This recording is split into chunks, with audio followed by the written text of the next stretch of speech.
Okay, good evening, everyone. Welcome to Liberty.me Live. I'm your host tonight, Mike Reed, and tonight we're here with author Jen LaGreca to celebrate her already very successful book, Noble Vision. Um, I was trying to look over this book, and usually I try to go for a quick summary of every book we present. But this is one of those that's really hard to categorize or summarize briefly. It's a romance novel, and it's a medical thriller with strong themes of liberty versus irrational constraining state power. So it's got all three of those layers of romance, medicine, which are always popular, and then also the drama of liberty versus control. So reflecting this neat balance of themes, it's actually already been the #1 Kindle bestseller in the medical fiction category and in the political fiction category. And I can tell you guys, those Kindle bestseller ranks do not come easy. You have to hit it really hard, and it's tough to hang on. So what brings this whole story together is that there's these two main characters. I don't want to give away any more than I have to, but there's these two main characters, and they fall in love, but she suffers a tragic accident. Now, he's a doctor, and he's capable of healing her, well, hopefully, with an experimental procedure, but the state forbids him to do so. So that sets you that kind of three-layered romance, medicine, politics, drama, all sandwiched together in this novel. So, Jen, thank you so much for joining us tonight on Liberty.me Live. I've been really looking forward to talking with you about your book. I hope you can tell us about the story, about what inspired it, and about how you managed to bring all these themes together in one place, in one narrative. Well, thank you. Thank you very much, Mike. I'm delighted to be here today and I'm delighted you guys invited me. So, you gave a very good summary of Noble Vision.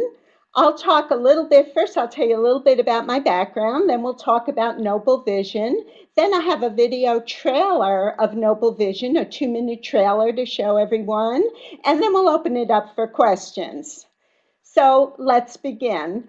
I'll tell you a little bit about myself. I'm in Chicago, but I was born and raised in New York City. You could probably tell from my accent. I have an undergraduate degree in chemistry, and I have a master's in philosophy from Columbia University. So I've worked as a pharmaceutical chemist, a business consultant, and a writer in the healthcare field. I read Atlas Shrugged when I was in college, and it had a profound influence on me. So my interest in fiction and philosophy goes way back, and also in writing fiction myself. Now, several years ago, I quit my day job to pursue fiction writing full time, and it soon became the passion of my life. I've written 3 novels: Noble Vision, published in 2005, A Dream of Daring, published in 2013, and I completed a third novel, which will be published in 2015. I've also written political commentaries that have appeared in Forbes, the Orange County Register, the Daily Caller, Real Clear Politics, Real Clear Markets, Front Page Magazine, Mises Daily, The New Individualist, and I was on the Glenn Beck Show, and I also spoke at Freedom Fest and Students for Liberty. Now, I wrote Noble Vision because, as a pharmaceutical chemist and as a healthcare writer, I saw that medicine was becoming more and more regulated by the state.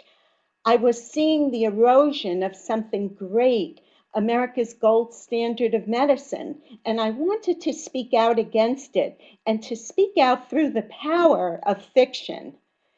Now, Noble Vision, as Mike told you, is a love story. It's a beautiful ballerina who suffers a devastating injury and a young neurosurgeon who's determined to help her. The doctor has discovered a new medical treatment that is her only hope, but he first needs to get permission to use it from a powerful state bureaucracy that controls medicine.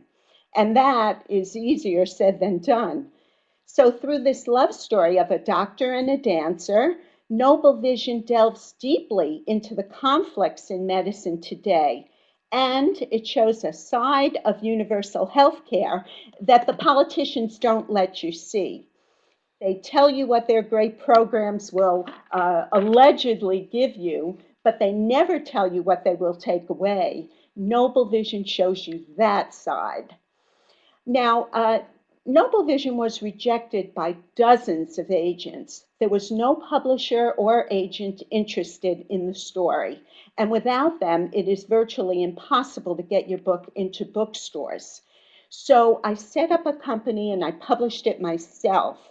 And Noble Vision received praise from the late Milton Friedman, from Steve Forbes, Walter Williams, John Allison, and other notable people in the freedom movement. And it won 2 national literary awards. Yet, without a trade publisher and access to the bookstores, it still struggled with sales. And it was Amazon and the advent of ebooks that made it possible for people like me, who were rejected by the mainstream publishing industry, to pursue the American dream, to pursue the writers' and intellectuals' American dream of getting your work published. So ebooks made independent publishing and indie authors like me viable. Since I put Noble Vision on Kindle ebook 3 years ago, it has sold tens of thousands of copies. As Mike said, it has been a Kindle bestseller in political and medical fiction multiple times. And Noble Vision is connecting with mainstream readers to engage them in the great battle for freedom that's going on in healthcare. Although it was originally published in 2005, Amazon reviewers today say that it's an expose of Obamacare. And this is from a book that was completely rejected by mainstream publishing. So I can tell you that mainstream readers are responding to fiction dealing with important ideas, and that's very encouraging. So let's take a look at the plot and the characters and the theme in more detail. The setup is that Noble Vision takes place in Manhattan. Dr. David Lang is a neurosurgeon in a New York City hospital. And Nicole Hudson is a dancer on the New York stage. Carefree is the new state health program started by Governor Malcolm Burrow. Now, this is his signature legislation, and convincing the public of its success is the key to his bid for re-election, which is upcoming. But Carefree is unraveling and it is about to collapse. So, I published it in 2005, but it sounds like Obamacare debacle. Neurosurgeon David Lang is an innovator. The doctor has a revolutionary new treatment that promises to solve an age-old problem in medicine. It promises to repair injured nerve tissue of the brain and spinal cord, and thereby restore normal functioning to victims of stroke or other brain injuries, and also reverse paralysis caused by spinal cord injuries. So this is a really big deal. However, Carefree stands in his way. It must approve the treatment first, but with cost overruns and politically motivated priorities, its focus is elsewhere. In fact, it's actually more politically advantageous for the governor's administration, which runs Carefree, to give away free eyeglasses and free vitamins to millions of voters than it is to support a very expensive procedure that will be needed only by a few. Now, in 2005, I didn't even dream of free contraceptives. I didn't even stoop that low with the program, but I stuck to vitamins and free eyeglasses and that kind of thing. So truth is stranger than fiction. Now, David Lang believes that his treatment is safe, but it takes years to go through the red tape of Carefree to get approval for its use. It's kind of like what the drug companies go through today to get approval for their new drugs. So the doctor faces obstacles with his new treatment, but also with his daily life, with everything he does. We get a look into his daily life and his constant frustrations and run-ins with Carefree. We see that although he's had 10 years of training past college, he can't practice medicine by his own mind and conscience, and it drives him crazy. We see how bureaucrats who never went to medical school constantly second guess him. They dictate whom he can treat, what tests he can run, when he can operate, what he can charge, and so he can't do his work anymore. And we see how his frustrations mount. He repeatedly breaks the rules and follows his own mind, and he becomes known to the officials as a troublemaker. He irks the regulators of Carefree, who reprimand and fine him, and they threaten more serious consequences if he doesn't reform. Then one case pushes him over the edge.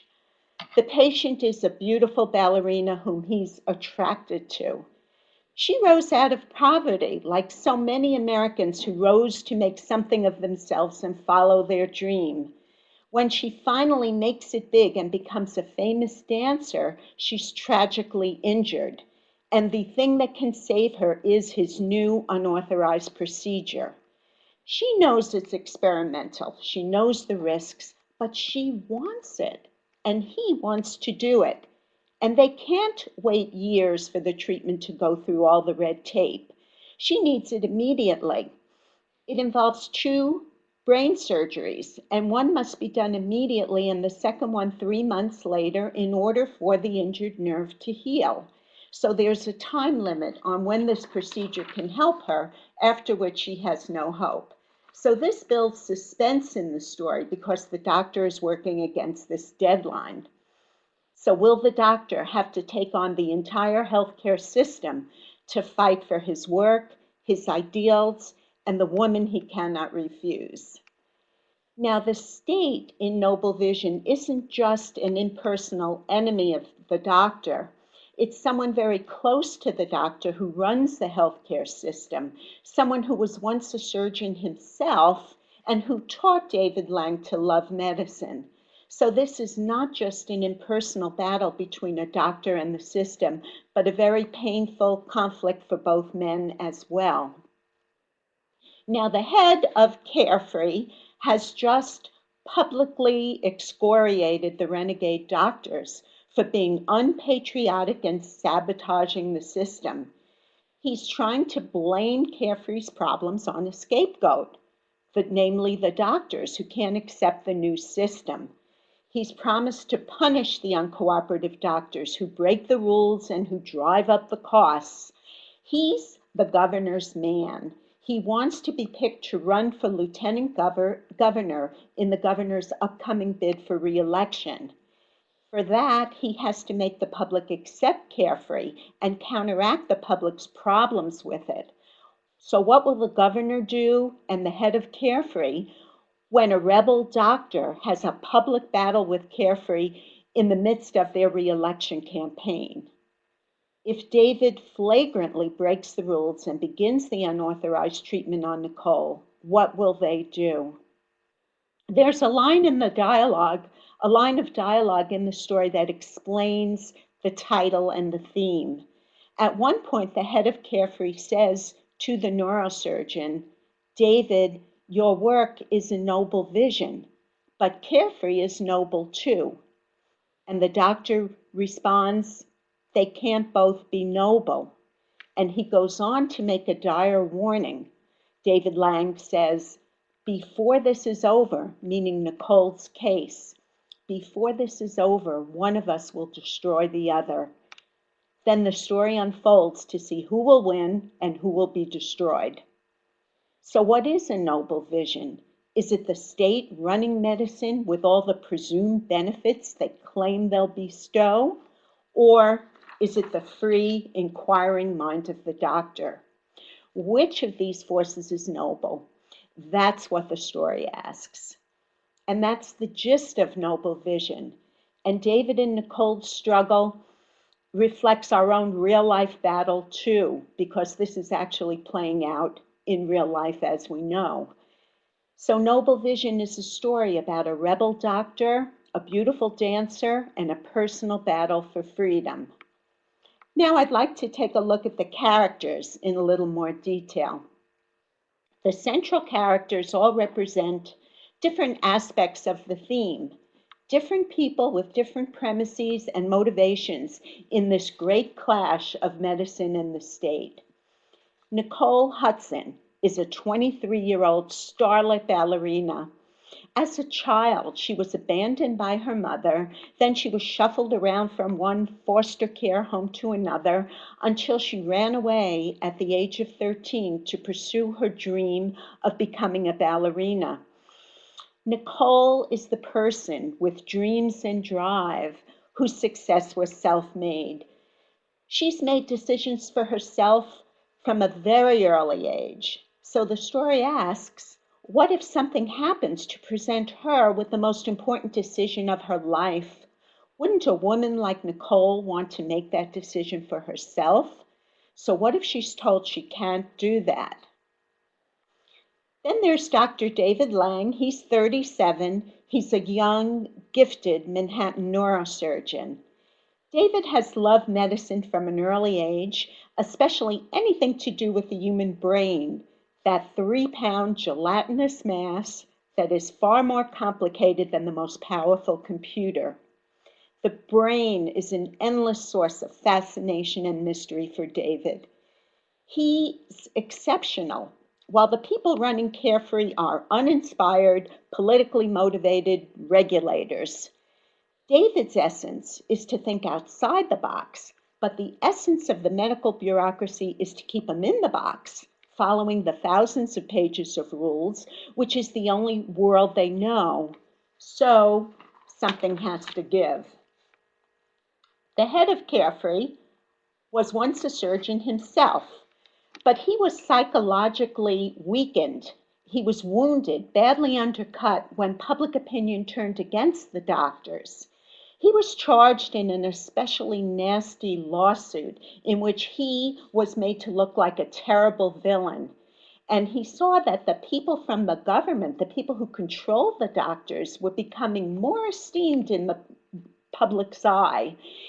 And out of his own inability to stand up for himself and his desire for prestige, he joined their ranks. He designed the Carefree program for the governor. And once he gained power, he became addicted to it and corrupted by it.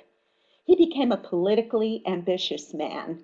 And he has illusions of being a great enlightened leader serving the good of the people.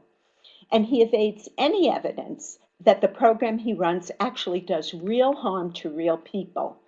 So what will happen when that program is about to destroy the career of someone he admires and cares about? What will happen if his career and that of his protege collide head-on, and saving one means destroying the other?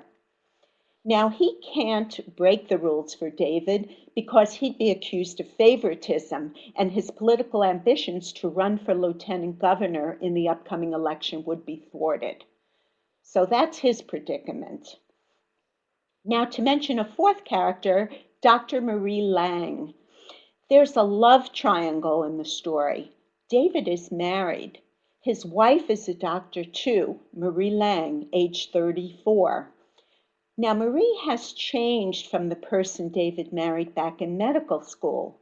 Then she wanted to be a cardiologist, but specialists were going out of favor with the politicians who created incentives for doctors to go into general medicine instead of the specialties in order to keep the costs down. So Marie gave up her dream of being a cardiologist. She's moving ahead in her career while David keeps getting in trouble in his. But Marie gets ahead through means that David doesn't approve of. There's a scene in which Marie misdiagnoses a case of a patient she has with headaches. That patient actually has a hemorrhage in the brain, and David ends up scrambling to save the person's life in the OR. Then he finds out that it is his wife who's the doctor who misdiagnosed the case. David disapproves of his wife's blind compliance with Carefree's rules, which works to the detriment of her patients. And Marie faults David for giving treatment that the rules don't allow, which gets him fines and a renegade reputation that are a public embarrassment to her. So what will Marie do if David pushes the envelope much further and really gets in trouble? So these are some of the characters. These are 4 of 6 main characters. And in these we see the contrasting doctors, the one who lost her idealism and who goes along to get ahead, and the other who sets his standards high and has integrity to them. And then we see the patient who represents the disadvantaged, whom the politicians' programs are supposed to help the most, but they do just the opposite. Then there's the bureaucrat who thinks of himself as a do-gooder, who thrives on holding power and tries to convince himself that he's doing good for the public, but he disregards all evidence that his pet program is destructive. Now, there are strong, as Mike mentioned, there are strong romantic aspects to Noble Vision. Before she became his patient, David has seen Nicole dance, so he knows of her. In fact, he's been a secret admirer. Her inspirational dancing gives him hope as he struggles and as the happiness is being drained from his life by Carefree and by the conflicts with his wife. So when Nicole is injured and he can help, he really can't turn his back on her. And she has no idea that he is her secret admirer. So Noble Vision is also a story about how two people from two very different worlds, from the grim world of surgery, of life and death, blood and guts, and the idyllic world of the ballet, of princes and princesses dancing in an enchanted forest, how these two people from discordant worlds could find their own supreme harmony. So Noble Vision portrays what it is about their approach to life, about their passion and their high aspirations that draw them together. And this is in contrast to David's physician wife, who is being destroyed by the system. She decided to play the game, thinking that's the pathway to getting good with the right people, to follow the rules. And under Carefree, she's the successful doctor and David is the outcast. So the mediocre gets ahead and the exceptional is thwarted. So the story also explores what price Marie pays for her success, so-called success.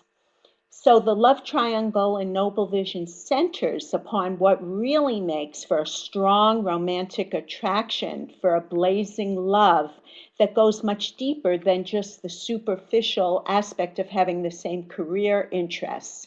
The love triangle is about who follows their dreams no matter what, and who gives up in order to conform to the expectations of others. The theme of Noble Vision is the doctor against the state, the evils of socialized medicine. Noble Vision explores the question, what are the effects on our minds, our imaginations, our creativity, and our free choice when the state intrudes in medicine? What is the fate of a new discovery when it clashes with the bureaucracy's rules? What happens to the most brilliant doctors under a state-run system? And who decides what treatment a patient should receive? Noble Vision shows through dramatic action how statism in medicine thwarts the free, inquiring mind of the doctor and the free choice of the patient. It shows how it corrupts doctors like Marie Lang and public officials like the head of Carefree. It shows how medicine is impossible without freedom, how medicine collapses into the arbitrary and politically expedient. Now, Noble Vision anticipated today's healthcare crisis because I wrote it in the romantic style, which I learned from Ayn Rand, with a universal theme and with characters, with premises and motivations and actions that would be present in any socialized medical system at any time in any country. It's really applicable to them all. I don't mention any political parties by name or any real names of actual politicians or programs or agencies. I created my own world with my own characters and institutions. So Noble Vision is not journalistic.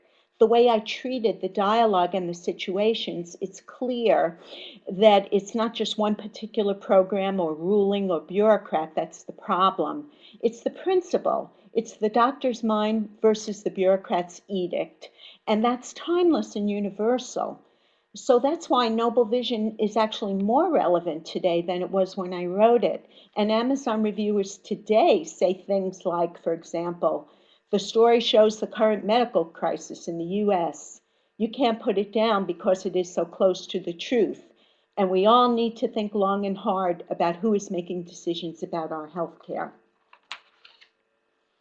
Now, I'll give you a few quotes from the book to get a flavor of it, and then we'll play the trailer and open it up for questions.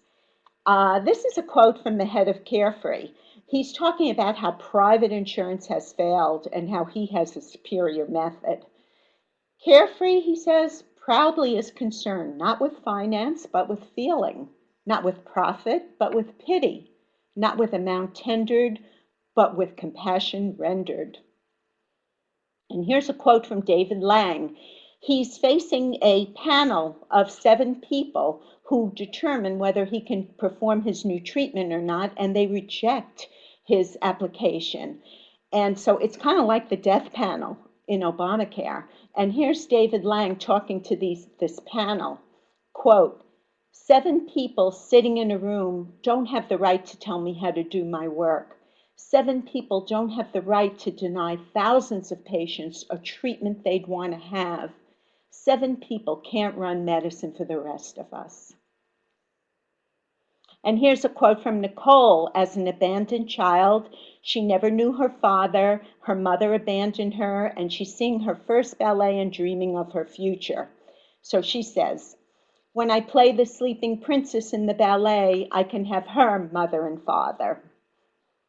Here's a quote from Marie Lang, David's wife, in one of her arguments with David over the kind of care she gives and the kind of care he gives and the conflicts that are breaking up their marriage. Quote, I'm not slapping your face, David. You make everything so black and white. I'm just asking you to bide your time, inch in with the right people, then they'll let you do your research. And I'll give you another quote from, this is a scene in which a regulator walks into David's OR, and David is about to perform surgery, and the bureaucrat tells him he can't do the test that he has ordered. So the inspector says, quote, think of how much you're costing the system. We need to conserve medical resources by eliminating unnecessary things we're better off without. Then David replies, do you know what a surgeon does to unnecessary things we're better off without?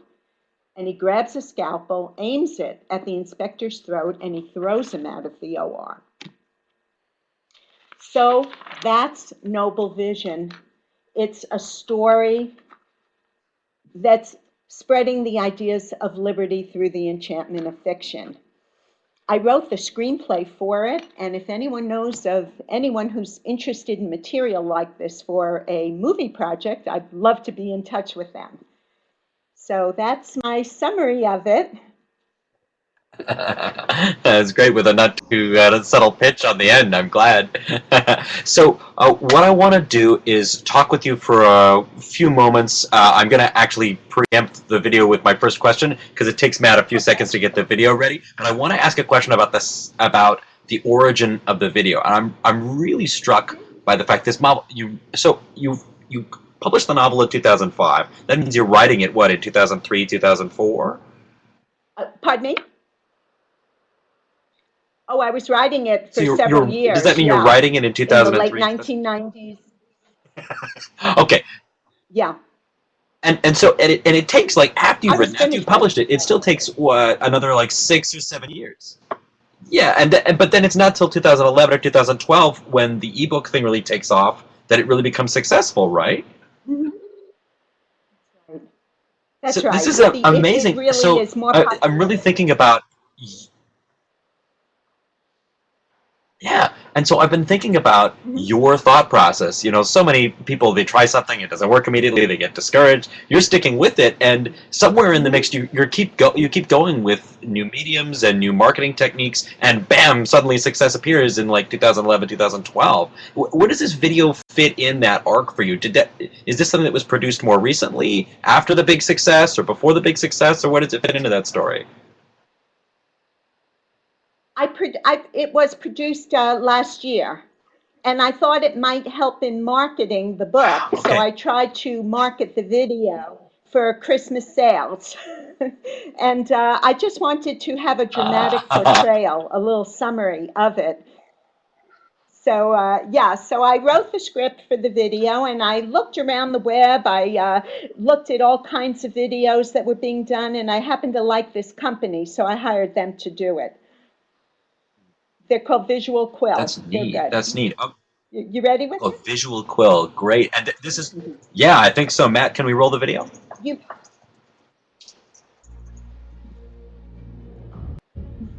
Oh, I can hear it.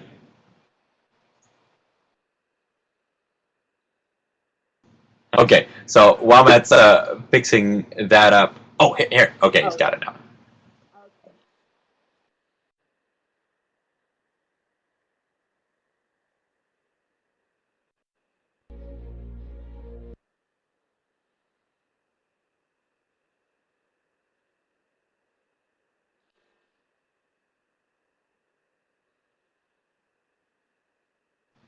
Matt always gets his man in the end.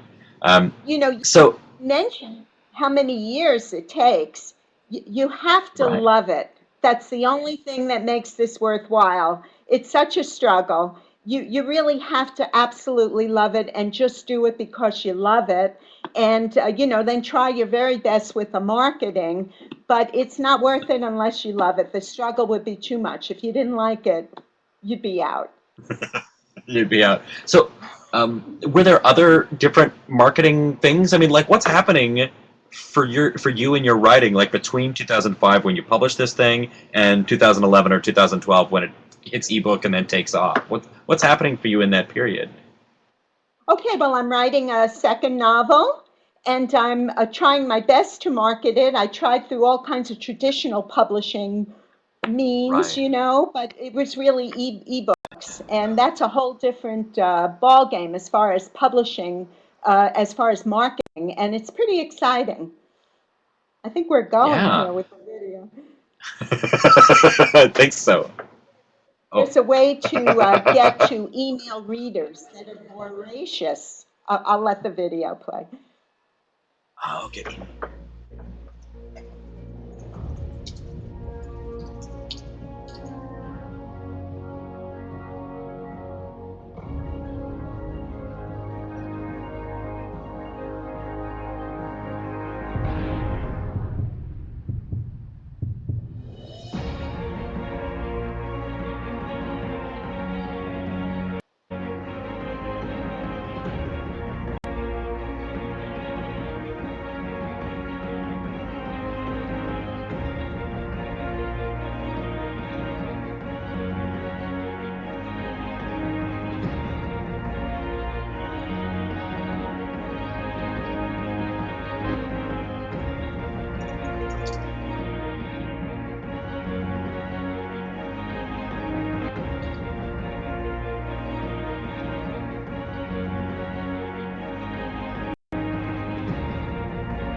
Well, thank you for playing it. I appreciate that. Mhm. But first, can you tell us about the video, like as a marketing technique? Did that turn out to be something really successful? No, it By the way, I should mention that. I'm still working on that. I tried marketing it to conservative outlets, but I haven't really had success with that. My success has really been with voracious fiction, political, medical thriller readers. I have to hit them, and there are ways to hit them, and they will buy the book. And then among them, I'll find quite a few that agree with the ideas. So the first layer of marketing I found is to find those people that want to read fiction. They read 5 books a week, that's my audience. And then among Right. them, there's quite a few that will agree with us. So Wow. yeah, so the video trailer, I love it, but I have not yet found a way to really market it. I did Facebook ads with it, and hundreds of people clicked on it and liked it, but no sales. Did maybe people who like videos, they like the video, but people who want to read the book, they're just going to go read books. They're not going to be attracted by a video, maybe. That's funny. Yeah, it is. Yeah, Yeah. That's yeah, but funny. Okay, so it worked. yeah, well, obviously, I mean, tens of thousands of purchases. That's amazing. Um, So now we're going into the formal discussion section, or the most informal section where we just talk, we ask questions, you answer questions. So I've got some questions I want to ask, but also all the guests, you can also just type something in chat if you want to type just an informal quick question in chat. But that's kind of the instant gratification way to ask a question. You can also go up just above your chat box. Everybody's got a Q&A box, and you can type a question in there, and that's a little more structured, and I'm sort of sure not to miss those. So if you want to ask a question that way, it's less instant gratification, but we're not going to miss it. So the question I had, you've almost already answered, I think, which is in terms of how you marketed it.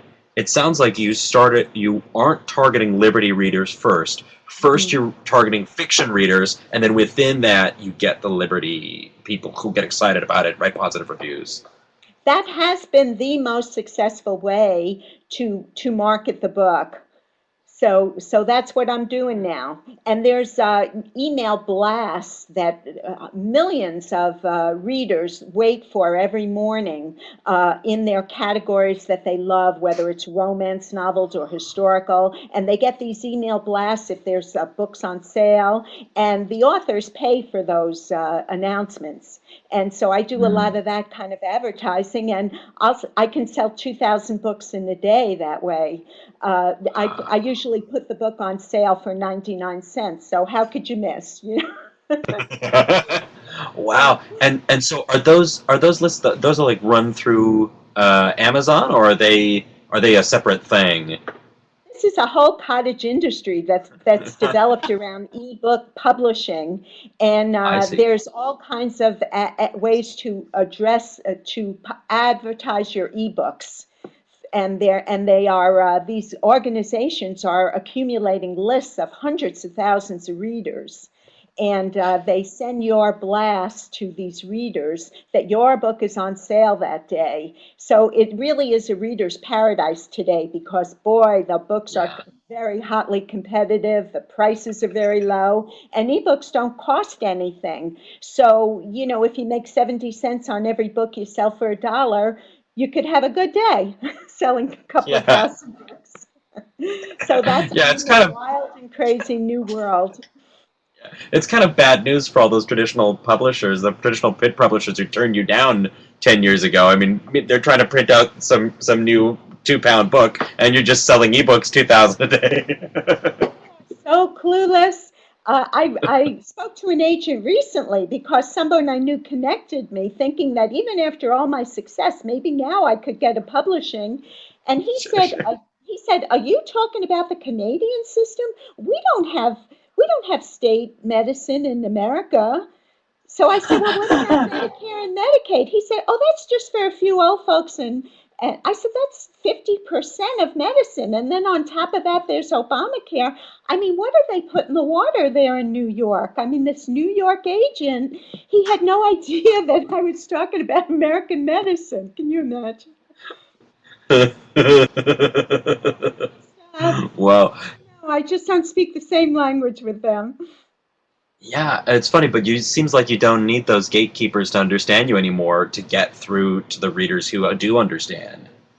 And there's just so much. You're on your own. Talk about David Lang and his independence for his work. If you do your ebook publishing and you're an indie author, you have control. You have control over your work, and you don't have to listen to the agents or the editors who want to cut words out and this and that. So it's been Yeah. really satisfying. It's been a real struggle, but I love it.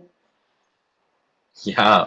Wow. Mm. And so you've got this you tell me you're writing a new novel now. This is the first I've heard of it. So this is Noble Vision. Dream of Daring is another one that's a more recent to 2013. We'll talk about that a little bit later. But you're telling me there's a new novel that's coming. Can you tell us like a hint about it?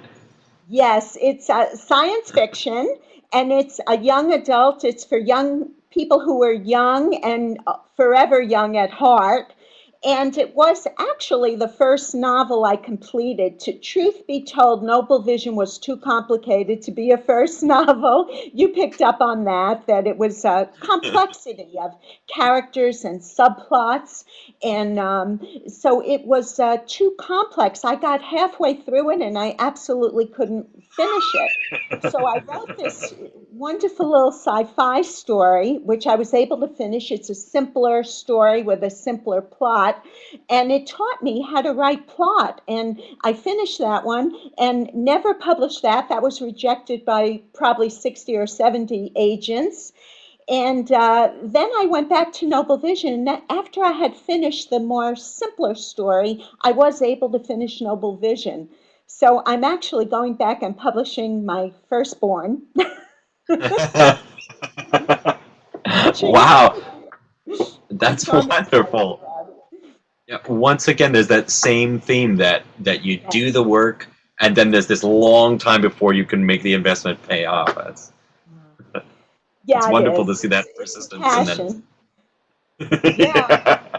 Uh, but they all have liberty theme. They all have a theme about, the relationship of freedom and happiness. This one is, and the freedom of the mind. And so they're all like that because that's my philosophy background. wonderful. And so, yeah, I really felt there was. I mean, you mentioned Rand, but I really felt there was a strong kind of objectivist or Randian theme here in Noble Vision. Is that a particularly big influence? Or are there other important influences on your writing? Yeah, well, I'd say, I'm just in favor of, limited government, pro market, individual liberty, the triumph of the individual, the sovereignty of each of us for ourselves. So, yeah, and Ayn Rand was the one that inspired that. Her writings are very passionate about that. And of course, since then, I've read a lot, by way of economics and other thinkers. And yeah, yeah, I'd have to say Ayn Rand was the inspiration. That's wonderful, And as for so many. she has this little book on how to write fiction. It's a small book. It's not as I popular. didn't know. Yeah, it's called The Art of Fiction Writing. It's a small book. It was a transcription of a taped course she gave to some friends. And I love that little book. I love it because it really sets you free. It gives you some basic principles, but you're free to choose your subjects, your topic, everything is free. Whereas if you read a lot of other things about writing, they have like rules that are really confining and arbitrary. Like you have to have dialogue in the first chapter. You have to. My third novel, my guy I open it up with, he's all alone, so there can't be any dialogue. And then So that's against the rules. You're just not supposed to do that. right, and then they say something like, your hero has to have a transformation within the first 30 pages, or yeah, they have all these silly little rules. Screenwriting is full of those things. So I did like the general principles that Einstein put forth were very helpful. They just set me free to create my own world. Hmm. Yeah. Wow. Okay. So following on that, Ken Joe, one of our audience members, he asks if you've tried contacting someone like John Aguilera, who produced or slash wrote the Atlas Shrugged movies. Have you tried that avenue? I have. I have tried a number of these folks. Some of them read Noble Vision and loved it, but they're just not going forward with a screenplay. I think John Aguilar was busy with his with Atlas. I knew someone who was his poker partner who who uh, who made a contact. I used that person as an endorsement, but I didn't hear back. So you just have to catch the right people at the right time. But it would be the dream of my Yeah, life to see this on the stage. That's why I did the video. I just wanted to have a visualization of what it might look like. right, It's right. And it romantic to makes it easy. me. I always wanted It's romantic. I always said in my next life, I'd like to be a dancer. So that's how Noble Vision came about. I love dancing and I was fascinated, and I have a background, in healthcare. So it was the dancing and the doctor together. So it was personally captivating for me. And I would love to That's see right. a And movie of yeah, wonderful. And of course, starring you as the ballerina. Ah, you're very kind indeed. But it would be a You're wonderful talking. part for a young lady. It would really be a challenging part, especially because of the Yeah, handicap that she, suffers. Yeah, yeah. she's You're talking about Ayn Rand's hmm piece on how to, or her course on how to write fiction, the art of writing fiction, and John Hunt is just chiming in the comments here. And John Hunt's another medical liberty author, and he's chiming in that he's read the art of fiction. He says it's like Ben Hogan's Five Lessons of Golf, that is the central lessons, and beyond that, flexibility, freedom. right. So he agrees. Yeah. Yeah. And I'd say the other way I learned was by just reading things, reading books, and going to the opera. I like opera, and watching mysteries on TV or fiction on TV, movies, and just really identifying. I have books full of my analysis of different things that I've seen, what I liked, what I didn't like, what worked, what didn't work, what was the plot structure. And I learned a lot that way. And that is just fascinating. I love to learn that way. And so it was the combination of having those general principles about plot, theme, characterization, and style, integrating it, and just being able to see and identify things I like about different fiction that Mhm. I love doing it. So that helps me with my writing. Mhm. Yeah, absolutely. You got to love it while you're waiting this 6 years from publication to a technology change that suddenly gives you success. Now, as soon as you finish, it takes me 6 years to finish, but once you're finished, you could be published now in a day on ebooks. So Yeah, ebooks has yeah, really cut to the chase. yeah, And absolutely. You're published and you can be in a reader's hands tomorrow. Bam, instant for 99 cents or free. it's like the invention of the printing press was to the world before that. The invention of the ebooks is to the world before it. It's a Yeah, sea change. And fantastic. and it's great for everybody. I mean, there's so much that's free online. I mean, I've downloaded Ludwig von Mises books for free. So when you think of people in countries all over the world that now have access to John Locke, to Hmm. the Federalist Papers, to all this incredible library of liberty that's available free on ebooks, uh, it's a new world going forward. Yeah, absolutely. I can't refrain from mentioning I'm the curator of the library at Liberty.me, and I can't refrain from mentioning that we've got something like 150 ebooks that are all free to members. Speaking of things, no matter where you are, we've got members of Nigeria, we've got members in Hungary, we've got members everywhere. Wherever you are, you can read those same books that everybody's reading. We don't need to ship a paper copy. You can just get that. Instant. So you're right. It's a revolution in the way we exchange ideas. It's amazing, and it's made it possible for us indie authors to compete Because Hmm. if I can offer a book, my normal price for Noble Vision is $3.99 ebook, and Amazon gives me 70% royalty, so I make $3 on every book. I couldn't make it if my book was $20 from a major publisher. I'd get 10%. So every book they sell, I get $2. And people don't want to pay $20, especially if I'm an unknown author, but they'll take a chance for the price of a latte, for $3 or $3.99, they'll take a chance. So I'm now competing with authors from the publishing trade books because I can Yeah. go cheaper and I make more money. So it is a totally different business And this is business a model. great moment to mention, Jen, that this week, starting today and going for 1 week from today to the 18th, the book is actually on for 99 cents, not $3.99, but just $0.99. Over at Amazon.com. I'm going to give you guys the link now. I'm going to give you the link again later too. But here's the link to our Liberty.me page for the book, and you can go and buy it from Amazon right from there. It says buy from Amazon at the bottom of the page. Off you go. And so this is the time to do it. If you're thinking, oh, I'm going to read this book in 2 weeks from now, buy the book now. Save it on your Kindle, then read it 2 weeks from now. Buy it. Save yourself the $3. And also, okay, so I shouldn't go on too much because John Hunt is asking a question here. Speaking, this is this other wonderful medical author we've got with us. He asks, what would you say have been the most cost-effective methods of gaining profitable book sales? Cost-effective methods. The most, by far, the most effective method for me was BookBub advertising. That's BOOKBUB. BookBub has a list of, I don't know, 2 million readers, and they advertise 2 books per day. And if you could get ads with BookBub, I've sold 2 to 3 thousand copies a day with an ad with them. However, they're very hard to get an ad in. They are expensive, the ads. They'll cost you $300, $400, $500, but I always make a profit when I advertise with them.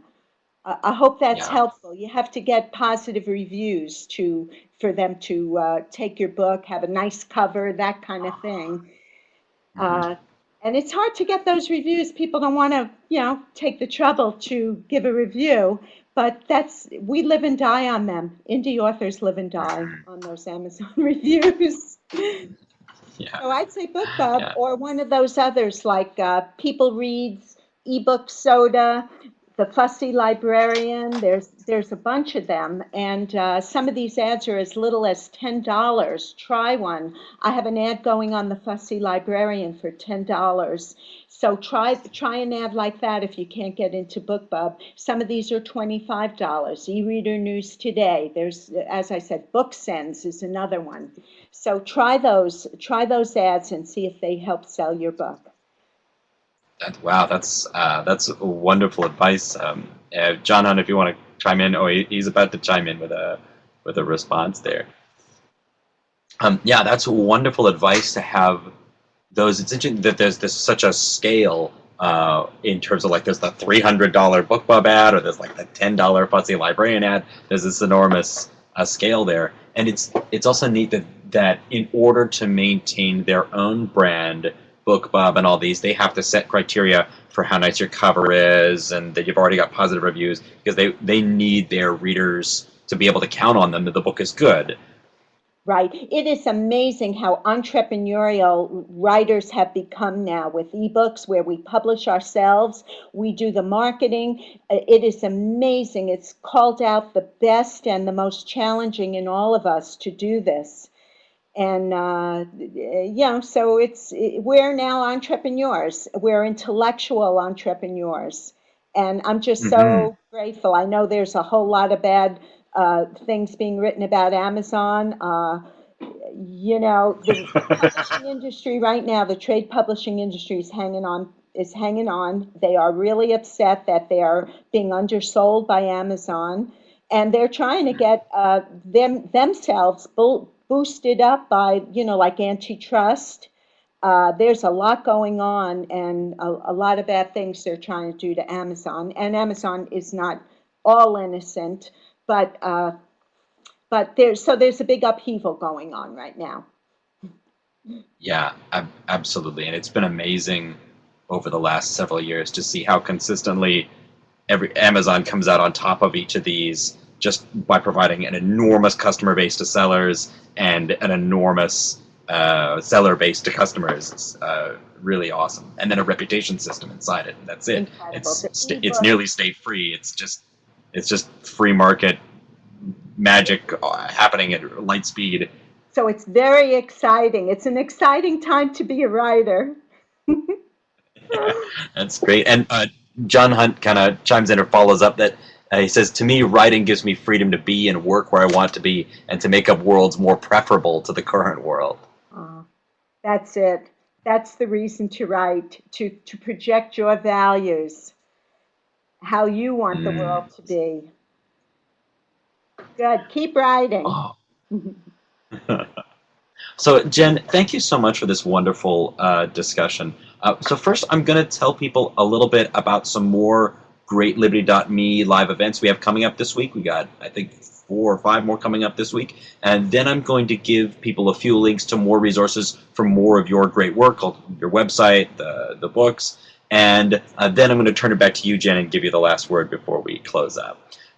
So the first thing I want to mention is that we've got Love, Hate, and the State coming back. This is class number 5 in the Love, Hate, and the State series, and this is actually on the psychology of emotion as it relates to politics. And this one is on November the 13th, so that's Thursday, that's tomorrow night at 9:30 Eastern Time, so starting just half an hour after we started. And this is actually number 5 in this ongoing series that's been really fun in terms of looking at the emotional factors that underpin people's interest in being willing to kind of go along to get along, like the wife of David in your story, always compared to the emotional factors that drive people to really want to stand by their values or work for a freer world.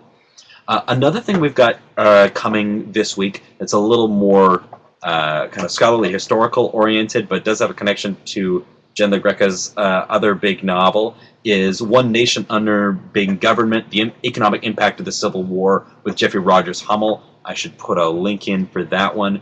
That's happening on Friday at 7:30 in the evening. And this is, of course, following on Jeffrey Rogers Hummel's recent book release, the new edition of Emancipating Slaves, Enslaving Free Men, which is his really erudite take on the Civil War. And I'm in a moment now. I'm going to switch over. I'm going to mention Jen LaGreca stuff. So here I go to mention the other great Jen LaGreca things I can get. Here's the Jeffrey Rogers Hummel link for the class later on this week.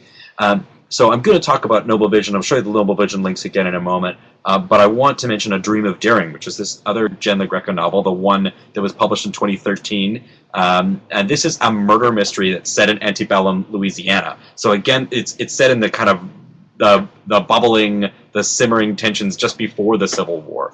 And it's a novel that, once again, it's one of these multi-layered things where, yeah, it's a murder mystery, but also there's kind of a slave narrative going in there. There's a romance, and there's a story of an entrepreneurial person, in this case, an inventor who is struggling against or trying to undermine even the established order, the established coercive order. So that one, I think that kind of neatly fits into the Jeffrey Rogers Hummer class we have coming on later this week. So that's A Dream of Daring. I encourage you guys to go check that one out, but it's not the one that's on sale right now. So I'm giving you the link again for the book that's on sale, 99 cents. This is one we've been talking about all night. This is Noble Vision by Jen LaGreca. And I want to also give you the YouTube link for the trailer in case you want to put it on repeat so you can have inspiring music while you work tomorrow. So that's that's the trailer there. And I also want to show you guys, this is the publishing house that Jen LaGreca set up for herself so she could sidestep the whole traditional publishing business, and that's Winged Victory Press. So I want to make sure you guys have that link too. Okay, wonderful. Thank you, Jen, and thank you everyone for joining us. It's been a lovely evening with you on Liberty.me Live, and now I'll turn it over to you so you can say a few closing words. Well, thank you very much, Mike. Thank you, Matt. Thank you, everyone, for inviting me. I was delighted to be here, and I wish all of you success in what you love to do. Follow your passion, and you're a great organization. I'm happy to be a member. Thanks. Thank you so much. Have a lovely evening, everyone. Okay. Bye, Jen. Good night. Mhm. Mhm.